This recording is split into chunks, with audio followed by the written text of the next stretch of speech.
Well, hello there, FC Dallas Curious fan, and welcome to another episode of Third Degree, the podcast. Hi, my name is Peter, and today it's just me and the original Buzz Carrick. Hello, Buzz. Hello, Peter, calling in today from Salt Lake City, where I have an interview for the RSL opening. Oh, you're going to apply for the new gig. Good. All right. Well, hopefully. Go for Pecky's job. Yep, I'm in. You know, it's funny. That whole thing mystifies me that anybody thinks he should have retained his job.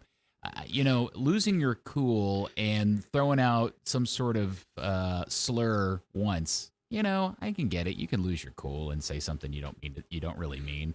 But then to repeatedly say it multiple times, well, that begins to push into, okay, now you're crossing the line territory. But to write it on a piece of paper and then hand it into the referee room, that is the most ridiculous thing I've ever heard. Yeah, to set that up and go find paper and a pen and then write it and then cross whatever part of the building you have to do to find the referee room to give it to him. That's a lot of time to have cooled down. He didn't happen. So he definitely crossed some lines, and now there's 5 coaches out of jobs this year. So I'm surprised they took this long to fire him. I mean, I know they had to go through the suspension, but frankly, once I heard that he actually wrote the slur down on a piece of paper and handed it in to the people he was slurring at, they didn't fire him on the spot. But I don't own a soccer team, so maybe that's something about me. Now, Dan is not with us because Dan is working on the TIFO. Yeah, apparently he had a bit of a TIFO emergency. I don't know. Dan.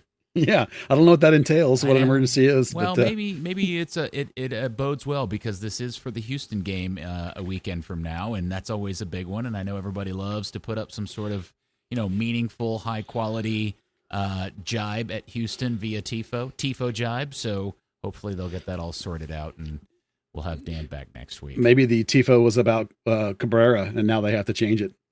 That's right. Maybe that's the emergency. Yes, Wilber Cabrera without a job now. Yeah. Former Dallas Burn goalkeeper Matt Jordan is the GM over there, and the funny thing is when I saw the news about Cabrera being fired, my first and honest, most immediate reaction was, the Houston ownership and front office actually cares enough to change coaches this late in the season.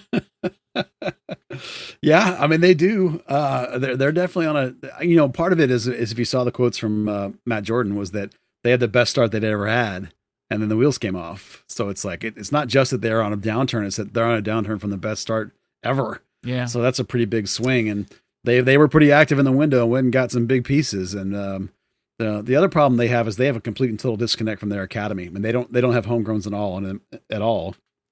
In the modern MLS, you got to have both. You got to have signings and homegrowns to compete. But is that Cabrera's fault? It might be. I mean, what I hear is the disconnect is between the academy and the first team, that they don't bring guys in to train, and they don't sign guys, and even the systems they play are different. There's no integration of the academy with the first team is what I hear. So, I'm not a Dynamo expert, but certainly that's a problem in terms of modern MLS. You got to have both pieces if you really want to compete.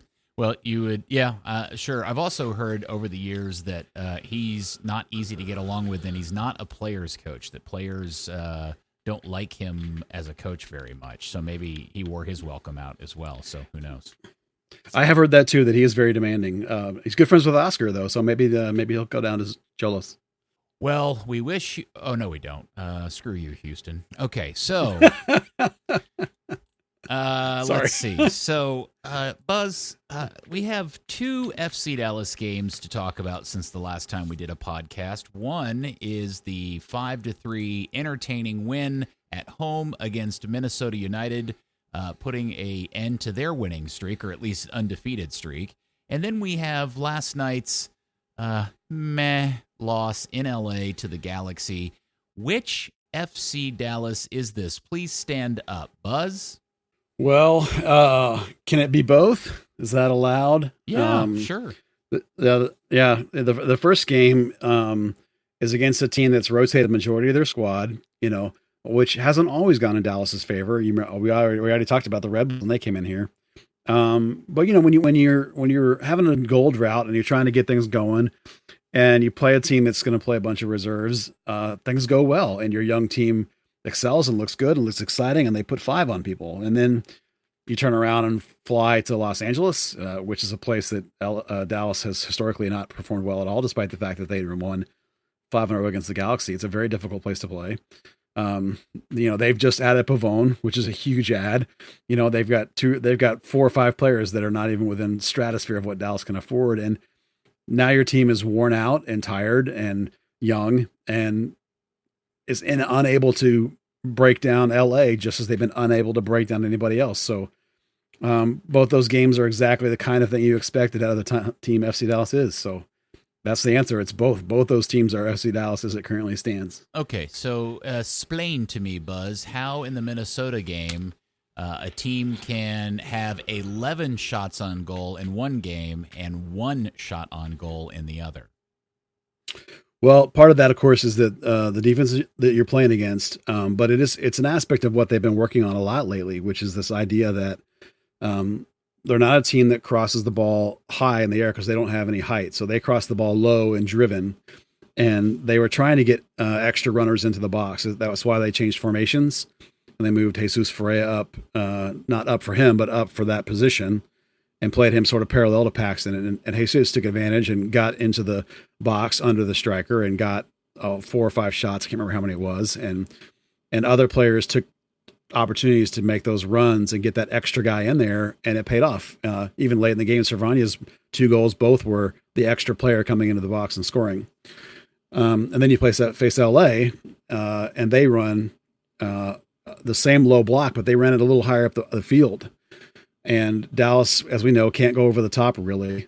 And so since they played that same formation and Dallas was a little tired, they were unable to do those passes. They were unable to get that extra player in the box, and it fell apart. So, the positive signs are that Lucci found a way, at least against a team that wasn't very good, to get his guys going and get it working like he wants it to. The bad news is it doesn't work all the time. Well, isn't the bad news that they finally kind of got off the snide and scored a bunch of goals, won a game they really needed to win, and then a few days later just looked like total crap? And again, this is what, now the 4th time that they've gone, at 4th time in 6 games they've been shut out? Yeah, I think that's right. The difference, against Minnesota, they had 20 shots, but 11 of them were on goal. That's a really high percentage. That's over half. Against LA, they had 11 shots. Oh, wait, hold on. That's the wrong page. Stand by. Against LA, they had 15 shots, which is still a fairly high number for a road team. You wouldn't necessarily think that was bad, but only 1 of them was on goal. You compare that to LA, which had 11 shots, and they had 5 of their shots. They had half their shots on goal. It's just, it was a case of what LA did, playing a little higher and specifically Paxton and Ferreira both had really terrible games combined. Jesus didn't have any of those shots that he had in the previous game. He only had 1 shot total. He just couldn't even find the ball hardly. And Paxton had what for him was a terrible game. He had 0 dribbles. He did not take a single player on. He had 0 shots. He got dispossessed once, and he had 3 bad controls. And then when they subbed somebody in to try and mix things up, originally, Ferreira was on the left, but Paxton switched himself basically, and then he was pretty quickly subbed out. So that actually raised a flag for me that maybe Paxton's dealing with something. I'm not super sure what's going on with that. But what do you mean, like an injury of some sort? Yeah, maybe, because why he would take himself out of the middle and go to the left, and then 5 minutes later be subbed out when he's clearly all year been your MVP, and to have such a bad game when he's been in such a great form, and even just 2 days before had a great game. So it was a real flip there for him. So that made me wonder. I mean, I don't have any evidence to that, but I question, other than the fact that he's 19, how do you go from so good to so bad so quickly?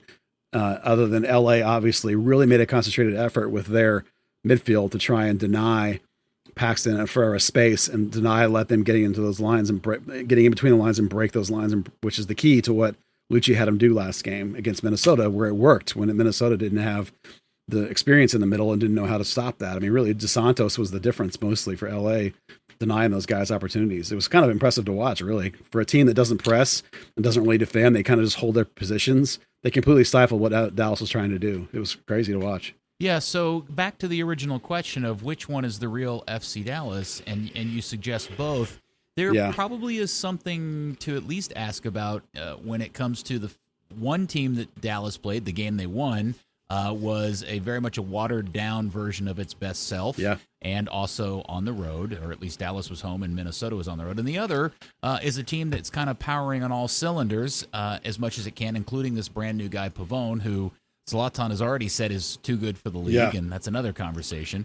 Again, I'm a little bit confused as to, where should the general FC Dallas fan feel this team is? Is this team a playoff team?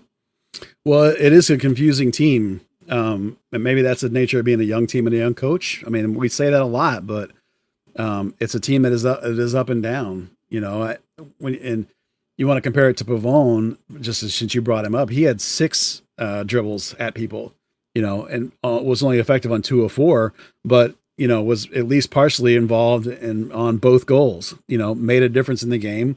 Against Reggie, the guy who clearly, we love Reggie, but Pavone is clearly in a different class right now and where he is in his career.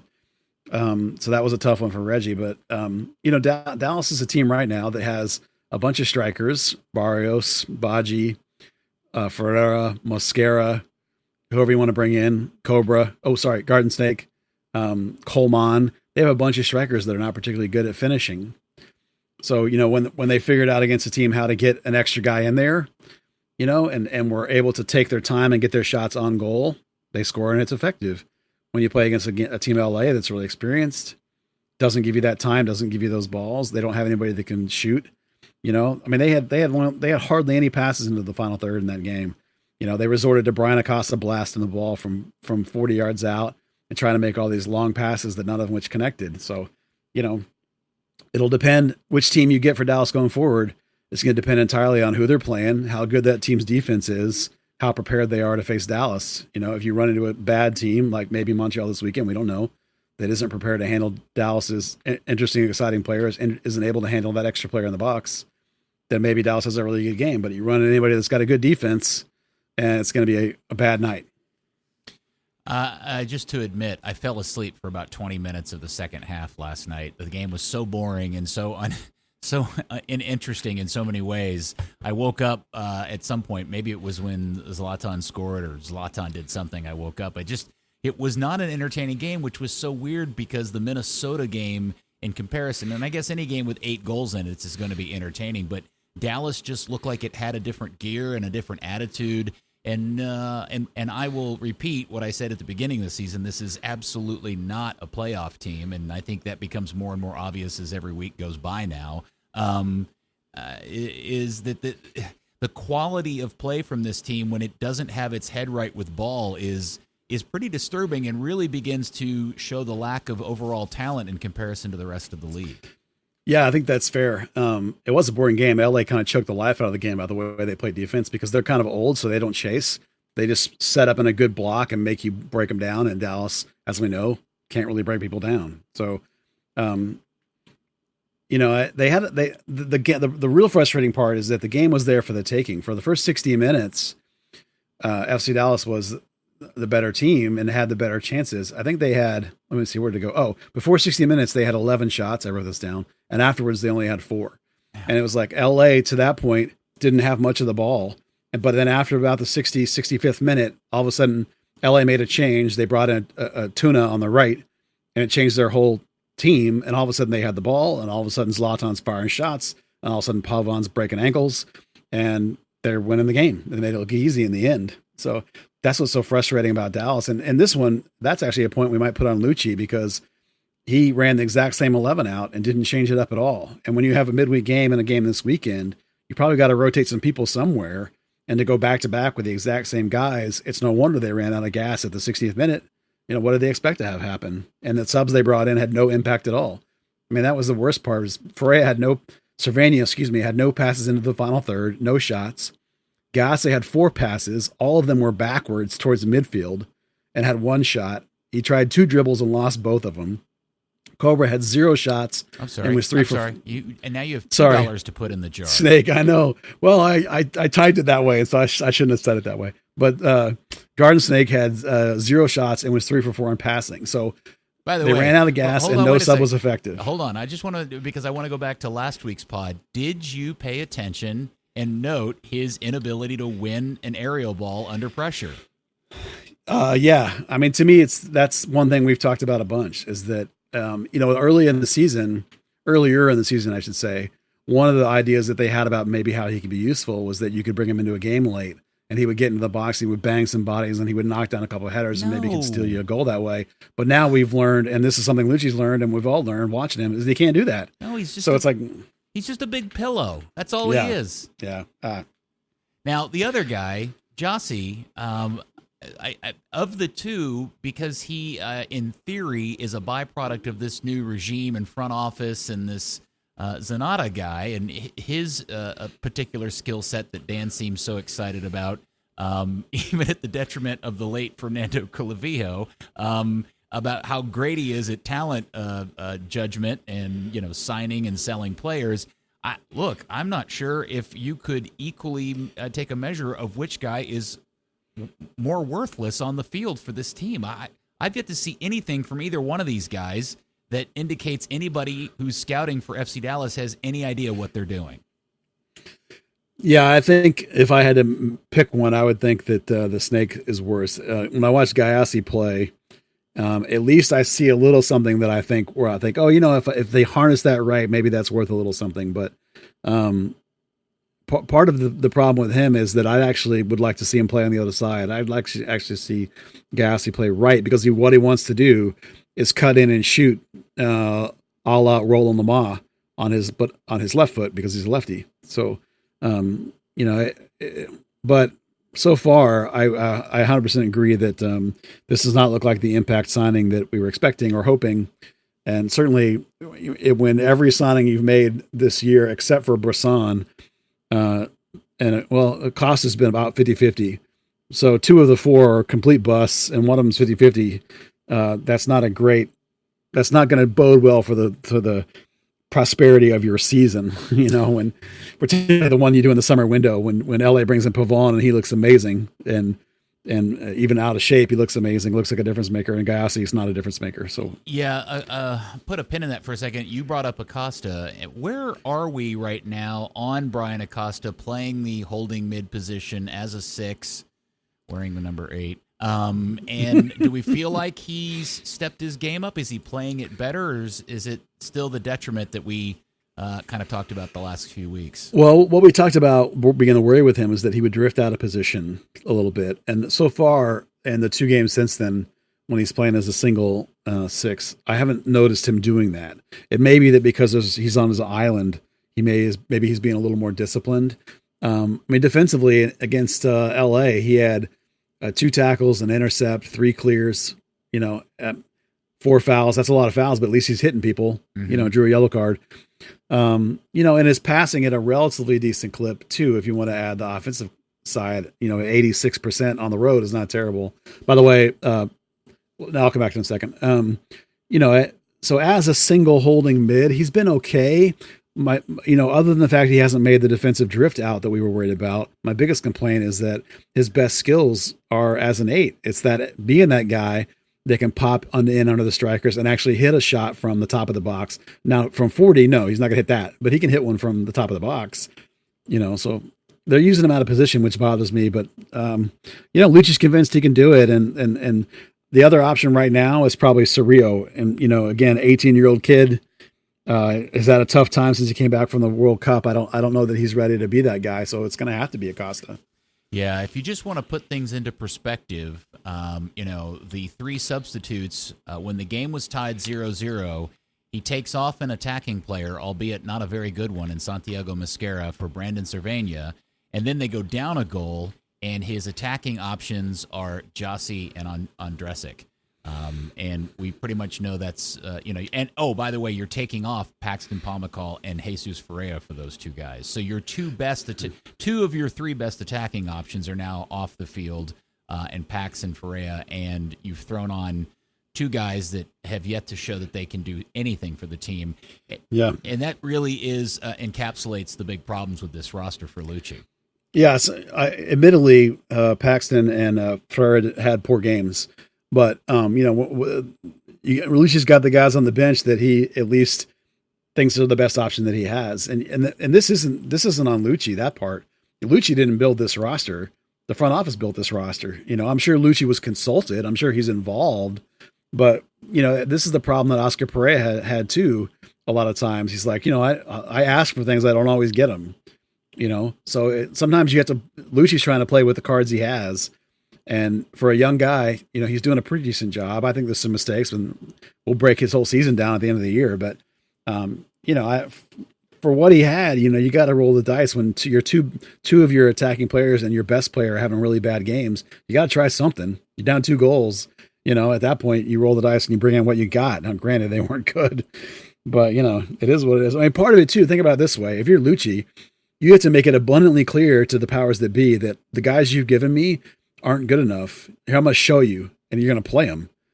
So there's a reason why those guys are. He's playing the guys that they've signed. In a lot of ways, it's to demonstrate unequivocally they're not good enough. That's part of it. Yeah, well, unfortunately, despite the promise of it being the most active transfer window ever, it turned out not to be, and it's too late now because they got what they got. Yeah. Yeah. Now, the other thing I noticed in the game last night, at least for the part that I was awake for, it wasn't just Paxton that had a poor game. There were lots of poor performances across the board for Dallas. Matt Hedges didn't have his best night. And then obviously some of the players, even the ones that you don't typically expect a lot out of, Mascara and Baji, just really seemed a bit off. And it made me wonder if this is one of those weird games because it's the middle game of a 3 games in 7 days setup.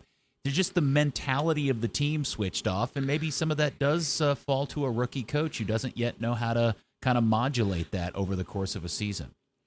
For sure. I mean, that's part of it is that you had to, I think you needed a little rotation. Now, granted, when you score 5 goals, I think we all knew he wasn't going to change it. But at some point, you have to be managing the big picture too. And a veteran coach, 10 years into the league might have looked at that and gone, hey guys, I know we scored 5, but we got 3 games in 7 days. We got to get some guys in and out. We're going to bring back everybody who was great with the 5-goal game against Montreal, perhaps. But then again, that game was there for the taking. So it was around, like I said, around the 60-minute mark. That's when it went south, and you're like, oh. In hindsight, clearly he should have rotated somebody. I actually did think that Matt Hedges had a really good game. He was the only FC Dallas player that passed above 90%, and he was up at 96. And he had multiple runs where he covered up for people. The Dallas defense, because LA was sitting so deep, I think that Reggie and Ryan Hollingshead both were really just getting overzealous, and I even commented at one point that it looked like LA was playing a 4-4-2 because of how deep and flat they were sitting, and Cannon was way up the field, and Hollingshead was way up the field, and it left Dallas exposed a lot of ways, and that really came to fruition with both goals came through Cannon's hole where Cannon was too far up. So, no, I'll tell you, I noticed a couple of fumbles. There was the one whiff in the box when they were trying to clear a corner kick, and a couple of things like that maybe I wrongly focused on and didn't pay attention to the other good things. So I'll defer to you on that. One of the things that I have noticed, though, is for all the criticism I give him, and while I still don't think he can finish a bag of chips, Dom Baji appears to be working a lot harder lately, almost in a very odd Max or Rudy kind of chasing defenders down, pressing high kind of way that I don't ever remember seeing him do before, but I certainly have noticed it in the last couple of games out of him. Yeah, since the I think it's since the Kansas City game where he scored a goal by actually out hustling somebody. Since then, he's tried to pick it up. Nifty idea, by the way. Cool concept. Yeah. Actually hustling. Yeah. That's one of the things I've said about Baggio all along is when he plays angry, he plays better. And when he feels challenged and when he feels annoyed. And so the last couple of games, he has stepped up his pressure and he has stepped up his effort a little bit. He still stays on the ground too long. There was a moment in the Minnesota game where they would have had a goal really early on where he was sitting on the ground when everybody else popped up and he hadn't gotten up. And that still annoys the tar out of me. And I still don't think his runs are very intelligent. I don't think he's real knowledgeable about how to play the position, but this is just a case of he's what they have. I mean, as much as some people might complain about him starting, it's like it's clear that at this point there is no better option. I mean, Coleman's coming back from a blown knee and can't finish anyway. The snake, you and I have gone back and forth about forever. Ferreira's 18 or whatever he is, and is not a great finisher yet, and Baji has more goals per minute. It's just like it's what they have. It's real question: Has Coleman even scored for North Texas yet? No, he's not. Has he even come close? Yes, he's been denied on some breakaways, which is very Christian Coleman like. Has he kicked? Has he kicked the upright? Like he did in that famous game? But he's fired some over from in close though. Oh, good. Very for him. Coleman like. Right, very good. Don't disappoint, Christian. Never change. Well, you watch him play for North Texas, and it's the same Coleman. It's the same good runs. It's the same quality play. He knows what he's doing. He just still can't finish. Yeah. The other thing, and you mentioned him a second ago, that I have to think this kid is so frustrated. Jesus Ferreira, who has been asked to do 2 very different roles, or 2.5 very different roles for this team.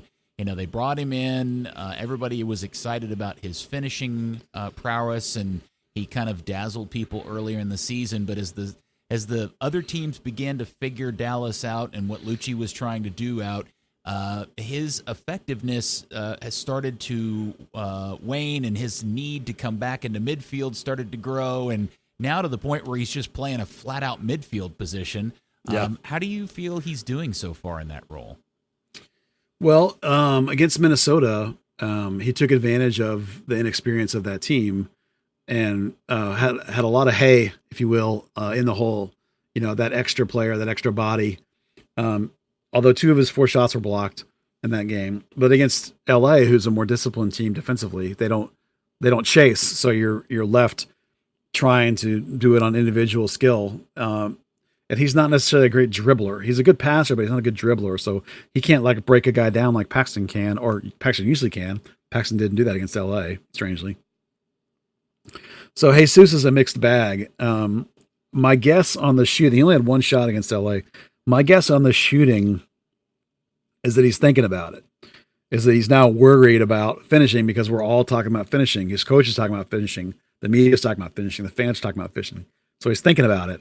And so he's hesitating on the shot, maybe taking a touch, and he's getting his shots blocked or missing. Mm-hmm. So I think for him that he needs to go back a little bit to his more instinctual game and just pull the trigger first time when the ball's coming across. When you have the opportunity in Major League Soccer, the window closes quickly. I mean, it's not the World Cup or anything, but, it still closes pretty quickly usually. And so he needs to go back to, I think, instinctual play and triggering, and needs to learn how to either take guys on or play in tighter combinations so he can break those lines a little bit. Because if he can't do that in the long run, he's not going to play, because they've got guys like Acosta or Cervania that can play that 8 role. They've got 9s like Baji, and if you're not going to outplay Baji, you're not going to start. Eventually, they might even go get another 9, and you're going to play him on the wing. Maybe he's going to be a wing down the line. He's maybe we don't know what to do with him. Honestly, still a kid. Give him time. I think he'll play into it. It's just he's got so much talent, but go back to your instincts, kid. Just rip it.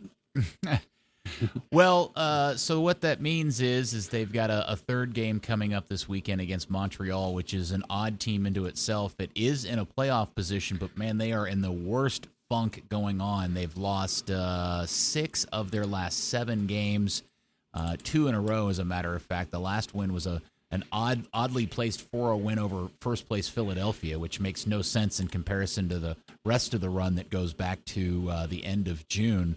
So Dallas has to, by the way, I think you said this to me before we started recording, Dallas never came back to town. They flew directly from LA to Montreal. Yeah, that's correct. At least that is on the schedule. I suppose they could have changed their minds, but that's what they talked about, and that's what they were planning to do. They were going to go up there and train in Montreal rather than try and fly back down here and then turn around and fly right back. That would have made no sense. So what do you think Lucci does in this point? I mean, obviously Montreal being above the line, and now Dallas being below the line, and even more problematically has at least everybody else around them has at least 1, if not 2 games in hand against them. How do you foresee Lucci making changes, or does he at all, and he tries to stick with the same 11? Yeah, Montreal's a team that's slightly below 500. They're above 500 at home, though, so you can't just walk in there thinking you're going to dominate But they have lost 4 times at home, so they are beatable up there. Lucci's hands are a little bit handcuffed because you got to make changes with the players you took with you. You can't say, look at your whole big, huge roster. You can only look at the 19 guys that went. And other than the guys that were in the game, the player that went that you didn't see on the roster was Pepe, presumably because of Snake's appearance on the injured reserve with this lower body strain or whatever it was. So Pepe's your extra player. You don't have Ja'Cory Hayes. He's in Dallas with. I know they said twice on the broadcast he was in LA, but he's not. He's the people I've talked to said he's here training with North Texas, along with Thomas Roberts, Callum Montgomery, and Johnny Nelson. They're all planning on being with North Texas this weekend. So, you're kind of stuck. What are you going to do? Start Jossie? You're going to start. Maybe you can start Brisson and give one of your center backs a spell. Maybe you can bring in Cervania. You can still play in the same formation, trying to get that extra guy in there. Maybe try Cervania instead of Ferreira. We also don't know what's going on with Paxton. Is he hurt? You might have to sub him if he's hurt. I hope he's not hurt, but they haven't said anything about it. But it was such a weird thing to see him come out. Kid's got a lot of miles on him, Buzz. Yeah, the kid does have a lot of miles on him. If I had to guess, and I'm guessing because they haven't come home, I haven't trained, I can't go watch them. So at this point, we're doing a lot of guesswork. My guess is that they might try Jesus back at the 9 again and pull Baji out and bring in Cervania and have him play with Paxton as the 2 8s. That's my guess for how you might mix it up. The other thing I wouldn't mind see them try would be to do something crazy like use Brian Reynolds. I know that seems weird, but you don't have one of the things that Dallas is missing is some counterpunching over the top. You don't have to do it a lot, but you have to do it enough to make the defense sit back. Like they never counterpunched LA, so LA played that sort of not quite a mid block, but a higher block than normal. Because they couldn't get over the top at him. And Santiago Mosquera can't play that way. Barrios can, but for some reason hasn't done that very much. Baji, you would think would be able to, but isn't. So one of the only people left on the roster that they have with them that can play over the top is Brian Reynolds. So there's a point at which you think, why not try Brian Reynolds as a left wing for half the game, 45, 60 minutes, and maybe try and wear some people out. And then you could bring in Mosquera to take advantage of the tired defense, or maybe you could give Cannon a game off, and let Reynolds run up and down the flank and try and get some verticality that way. It's there's not a whole lot Lucci has at his disposal to do different. When it's even less than normal because you don't have your whole team. You can't. You got to do something, though, I think. It's kind of like when you're super hungry and you open the pantry and you see all this stuff in the pantry, yet there's nothing that looks anything good to eat. Yeah. What are you going to do? Start Snake or start Jossie? Neither one of those guys have done anything that made me think that they're ready to start. It's just my take. I suppose if you're really desperate, maybe you might try something like that. But well, the only thing so what? But I guess at this point, and then, with only 9 games left, 4 home games, and we've talked about this, which is this is not an MLS Cup winning team. I don't think they're even a playoff team. Why isn't Ricardo Pepi starting up top and the other young kids getting more time, and using this as more experience? Is there a disconnect between what management is telling Lucci to do, or does Lucci really think that he's fighting for a playoff spot? Well, Lucci really thinks he's fighting for a playoff spot, and Dan Hunt doubled down on that, on how important it was. And they had a bit of a sort of come to Jesus meeting before the Minnesota game. That basically was like, okay, listen, this team's expected to be in the playoffs. This is not, we talk a lot about the young guys, but you guys are plenty good enough to be in the playoffs. No, wait, so they've doubled. Hold up, wait a second. Who says that? Who goes into a season with a very young roster, literally a rookie head coach, and a new technical director who even admits he needs to learn the league, and think you're a playoff team? This was never going to be a playoff team. Yeah, well, they think they are. That's the thing, is the Hunts completely believe that this model is, and their kids are good enough to be able to keep them in the playoffs. I don't know what to say really, because I thought that the combination of the youth and a couple of good veterans would get them in, but some of the veterans have been what have let them down. Well, here, let me add this in there. Maybe at the beginning of the season, I could understand where somebody would be of that opinion, because you had Carlos Grazo, and you had the potential, or at least the idea, that he was finally going to come good in Pablo Aranguiz. But the latter turned out to not even want to be here, and the other one you sold for a whole bunch of money, which I totally get. So, and everything that you claimed you were going to do to replace those players either didn't happen or you tried to, and those players turned out to be even worse. So, yeah. If Dan Hunt or anybody else in the front office thinks this was a playoff team at the end of July, they're kidding themselves. They just have to be kidding themselves. Well, the loss to LA really puts them out of it. I mean, at this point now, they actually have a relatively weak schedule. They have Sporting's behind them, Colorado's behind them, Chicago's not that good, Cincinnati's not any good, Houston's not that good, Montreal's mediocre, Seattle's not bad, but they just got smoked by Real Salt Lake. New York City's pretty good, but it's like you got a bunch of winnable games. But the problem is that you're now, as you mentioned, they got games in hand. Everyone else has 2 games in hand on them. So you need, in order to make it now, you need somebody else to collapse. And it doesn't look like Portland's going to be that team. If you'd have taken the 6 points from LA, maybe you could have made them that team and you might've been in, but at this point you got to hope San Jose craters, which doesn't seem likely, or Seattle craters, which doesn't seem likely. So, despite the fact there's 9 games left, I'm starting to agree with you. I think they're running out of time and games in order to get it done.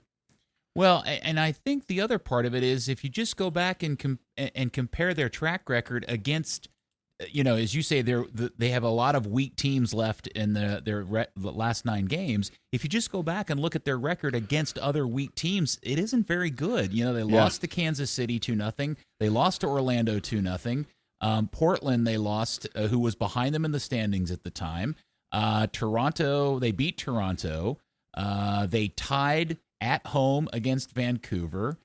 You could go through this list on and on, and there's just, in fact they've only gotten 1 point against Vancouver this season, which is the last place team. They lost to them in Vancouver and tied them at home. So you can run through the list, and there's just no real indicator through the course of the season that, despite having a relatively weak schedule, that actually bodes well for this team. Well, we're at the point of the season now where Lucci's going to start feeling, if he hadn't already, he's really going to start feeling an immense amount of pressure now, because now hold on. I'm interested when you say that. Do you think there's absolutely any scenario Luchi Gonzalez is not the coach of this team next year? There's his seat is ice cold as far as I'm concerned. Yeah. No, me too. I think there's absolutely no chance he gets fired, but I still think that he's feeling pressure, that he feels like, Oscar's team, I've taken Oscar's team and driven it into the ground. So there's going to be pressure on him to perform and make the playoffs, regardless of the fact that his job is secure. I still think there's pressure, but the point I was going to make was that when coaches get under pressure of the standings, of I'm out and I got to try and get in, usually they shorten their bench. They go to the players that they feel more comfortable with. Oscar, that was older guys. He would stop. If he was playing guys, he would usually stop playing them at this time of year. He'd go to the vets. It'll be interesting to watch what Lucci does when he's under pressure. What does he consider when he shortens his bench? Who are his go-to guys? Which guys start to get left out? Who are the guys he clearly relies on? I mean, are we going to see the same 11 players game after game after game? While he thinks he's still got a chance. And while he still has a chance, which is the other question I didn't get a chance to answer earlier, that you asked me and I failed to answer it, so that was my fault, was, are we going to see Pepe? Are we going to see Thomas Roberts? The question of the answer to those questions is probably, as long as Lucci thinks he's in the playoffs or competing for the playoffs, it's probably not going to be about developing 16-year-olds. It's going to be the hardcore 11 or maybe 13 or maybe 15 or whatever it is, as he gets more and more nervous and goes to what he thinks his core guys are going to be. And that'll be really telling in terms of where this team's headed in the winter, these next few games. You'll be able to really tell what Lucci thinks about his team, I think. So after the loss last night, a lot of the comments from the fans, as it happens when teams lose, and especially when you've been losing more than winning, everybody always likes to default back to how cheap your owners are and the the modus operandi of bottom line first and this and that. And earlier today, we tweeted out just some historical, just for historical perspective, information about Hunt Sports Group as an ownership group across how many years they've owned all these clubs and all these teams across different sports. And we've talked about this and we've tweeted it out before, but it's always really interesting perspective. Hunt Sports Group has 114 years of pro club ownership between the Chiefs, FC Dallas, the Crew, the Wiz or Wizards, and the Great Dallas Tornado. And out of that, the Hunts have won 7 traditional league championships, whether it be AFL, Super Bowl, which they won once, NSAL championship, and MLS Cups. They've won 4 supporter shields in MLS and 3 cup trophies.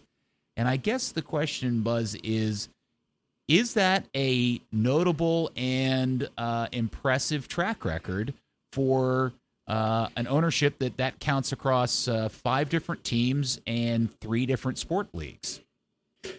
Yeah, I'm of two minds about that. It's really not an impressive haul of trophies. If you're expecting, your team to be the creme de la creme of the league, it's not even close. But I can also think of organizations that are worse, that have gone 100 years without winning anything, or have there's a bunch of teams in MLS that have never made the playoffs at all. Now a lot of them are new teams, but it's. Yeah, there was one version of it that I think you had mentioned at one time that it was a piece of silverware every 7.5 years, I think, which is not absolutely horrible. It's like everything else they do. It's middle of the pack. It's ride the wave of the league, sit in the middle. Don't do anything crazy. Don't risk your franchise. Let it grow in value. If you get lucky in your drafting in the NFL, with your current quarterback, you look great. If you get a good coach, you can go a couple of years and get close to a couple things. You do look pretty good, like they have with Oscar, like they did with the Chiefs lately. If you go from your academy and build up, you're fine. But in 100 years, they've never spent a lot of money. They've never gone for the crazy high-end, super amazing, talented players and spent crazy money in any league that they do. This is who they are, right? It's middle of the pack, budget conscious, win a piece of silverware every once in a while. There's been worse. There's certainly been way better, and there's been worse. So it's not. Listen, I'm not a defender of the Hunts by any stretch of imagination, but we look at the Texas Rangers, for goodness sakes. What have they ever done, right? And they've been around for 50 years now, and never done anything. Yeah, so it's early 70s. Yeah, so yeah, almost 50. It can be worse. At least, we got a couple of open cups and a couple of supporter shields around here. Tied for 1-1-1. That's better than some teams. Granted, it's not an MLS Cup. I know. Listen, I get it. And under Oscar's regime, over 5 years, they had the second most points in the league. And since the Hunts have taken over, they're one of the best, 5 teams in the league in terms of winning percentage, and they're one of the top 3 or 4 teams in terms of points gained over the course of the MLS's history. I know they've never won the big one. The 2010 one really hurts because of how good that team was. And then the season that Mauro Diaz got hurt, that really hurts because that looked like a championship team. And then there was the season Castillo left that looked like it could have been something special. And then Castillo left on him. So, I can't bag him too much. It's not my billions of dollars. Listen, I would do it differently, but oh yeah, no, and let me middle of the pack is what they are. Yeah, and that's kind of the point to all of this, which is if you are unhappy and unsatisfied as an FC Dallas fan, you could be a fan of the Revolution, who I understand now have invested a little bit of money in a player and a coach and are on a bit of an awesome streak, but they still play in that super shitty NFL stadium and get very, very little love from their ownership group. You could be Montreal, you could be the Fire, you could be, oh my God, the Colorado Rapids or Vancouver Whitecaps.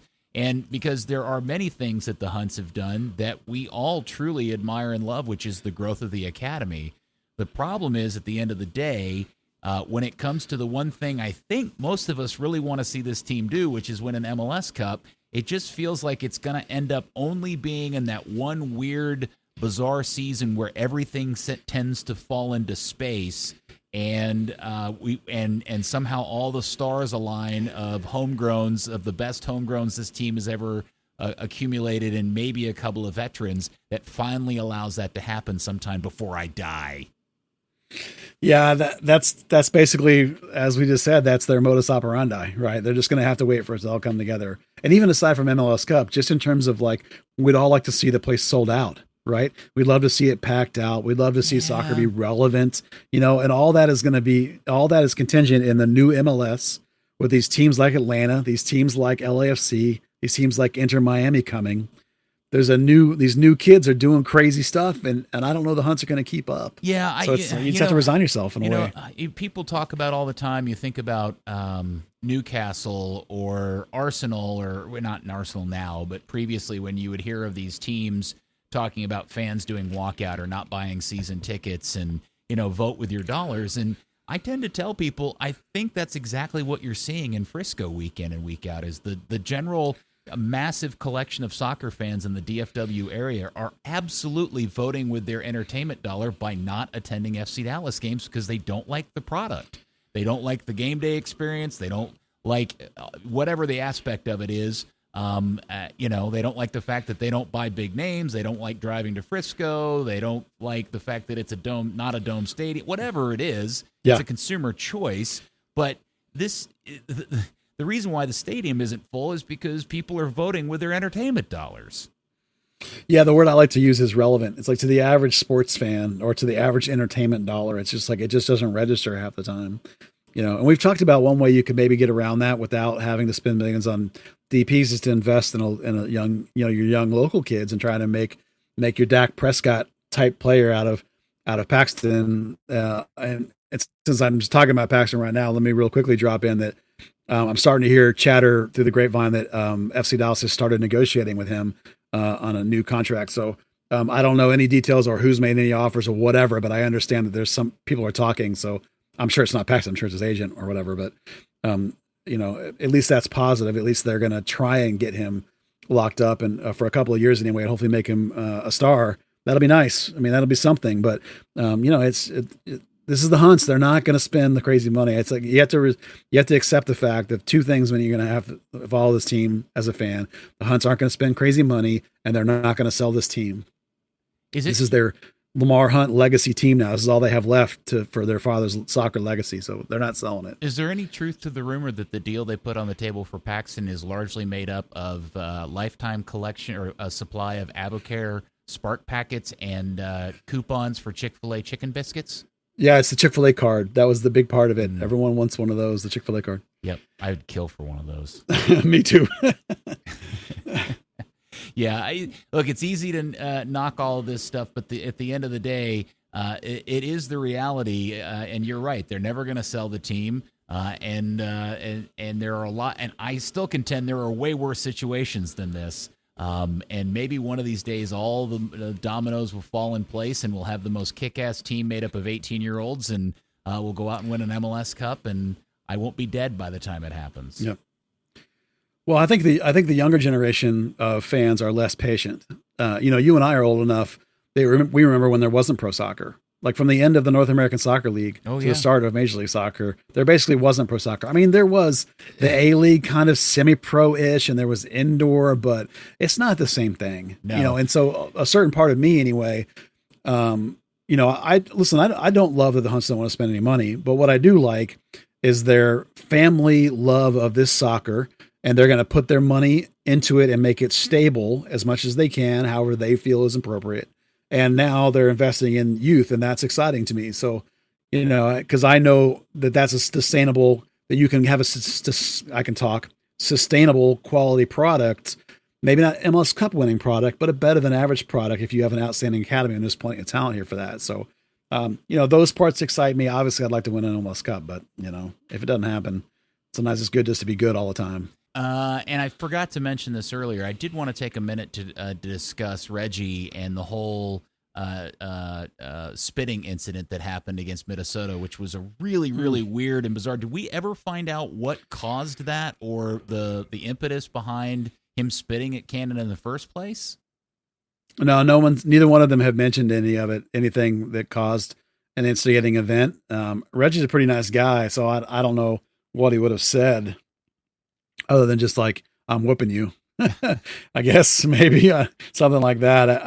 It's a bad moment. It's a sour moment. I'm disappointed they didn't rescind Reggie's yellow card as near as I can tell. I mean, they didn't talk about it, and I looked, and he's still on the 2 cards for suspension. So they gave him a yellow for taking his shirt off, which is the rule. But he took his shirt off because he had to wipe the spit and the loogie off of his shirt. Which I don't blame him because that's pretty gross. Strangely, I went and looked, and that the card shows up as time wasting. So they didn't give him for the, it wasn't part of the celebration part of unsportsmanlike. It was definitely the delay of the game, time wasting. But refs they could come up with anything. They could have called it, whatever the unsportsmanlike behavior. They could have called it dissent, whatever you wanted to call it. Yeah, I don't know Mason Toy at all, but just for whatever reason, I had come of the impression that he was, level-headed, super nice guy. I was shocked that he did that. And it's going to take, I think some people seem to have been more than willing to accept his apology and applauded his apology. And I'm still a little miffed about the whole thing, to be honest with you. And my opinion of him is lower than it was prior to that whole thing. Yeah, I find his statement that he didn't mean to slightly disingenuous, because if you look at the video, that looks like a pretty specifically targeted spit to me. And the way his teammates instantly react to, what the hell are you doing, makes it pretty clear that it was intent. They all thought it was intentional too. Yeah. Well, Katero's reaction is priceless. It is pretty. It's like he punches him in the arm. It's like, what are you doing? Yeah. Big dummy. Yeah. Well, glad it didn't get any worse than that. And Dallas got the win out of it, and that's all anybody cares about. Spin on us all you want, as long as we kick your ass. Yeah. I wish LA would spin on us. Okay. Well, so there we go. We've got another game in the books, and nothing. Oh, and Buzz, what about the 17s in Mexico? What did you want to talk about? The U17s are down in Mexico for the Liga MX Sub International Tournament. This is a tournament they've gone to for like 6-7 years now. And they're going to sweep it and win it with ease. No, right? no. There's not this time. It's 6 years, excuse me. This current U17 team is interesting because they've lost 4 or 5 players out of their team, including a couple that were more of their better players, and they brought in about 6 or 7 players. And you're only allowed to take 20 kids with you, and they took some of the older players who happened, a lot of them be reserves, and left out a bunch of the kids. The 15s have come up from last year, and they're now merged with the 16s, and because the 17s is a 2-year gap, like the 19s is a 2-year gap. So it's the preseason for this 17s team. And they honestly have like 7 or 8 new players out of their 20 they took are brand new. They got a guy from Texans. They got a guy from Sacramento Republic. They got guys from their premier team have come up. So they're a big time work in progress. It's their preseason. They've never really played together. This is going to be a very, very difficult tournament for them to win. But super good experience and super good exposure for those kids, because it's a huge tournament in Mexico. Really, really high level tournament in Mexico. It's great that Dallas gets to go all year, every year, excuse me. And then I think the U15 team, which is Peter Lucine's ex team, I think that's the team, has gone to Germany as part of a big, huge German tournament right now that they're getting ready for the season. So some fun international stuff happening with the academy as they ramp up for their the 2019-2020 DA season, which starts at the end of this month. All right. Well, next week when we record, Dan may still be working on that stupid TIFO, so we'll have to hopefully either get him locked in to join us again or find a substitute. Yeah, hopefully Dan will be back, or if we can plan ahead other than not find out the last second, we can hopefully have a good guest next week if Dan can't fill in. Or even if Dan does come back, we can have a good guest. Yeah, I wonder who we could get. We'll have to think of something. I've been stirring around in my head that we need to randomly invite a fan to join us on the podcast one day and just see how that experiment goes. Perhaps not randomly, but maybe we can bring in somebody. Well, no, random that they are surprised we asked. Right? Oh, yeah. Okay, sure, I could think of 5 or 6 different people that I think would be fun to have on the podcast. And say, hey, would you like to do this? And they have to say yes right on the spot or they're out. Yeah. Like at the last second, ambush them? Well, maybe give them a little heads up because they got to get a microphone set up and make sure they've got the technical ability to do it. But yeah. I don't don't know. That could be fun. It could also be a massive disaster, but sometimes disasters are more fun than the regular thing. Sure. You don't believe me, do you? Why not? All right. No, I don't know about disasters. I like to plan ahead. Okay. All right. Well, Buzz, thank you very much. And thank you, you good old-fashioned FC Dallas Curious fan. We will speak to you next week, hopefully after a big win up in Canada, on another edition of Third Degree, the podcast.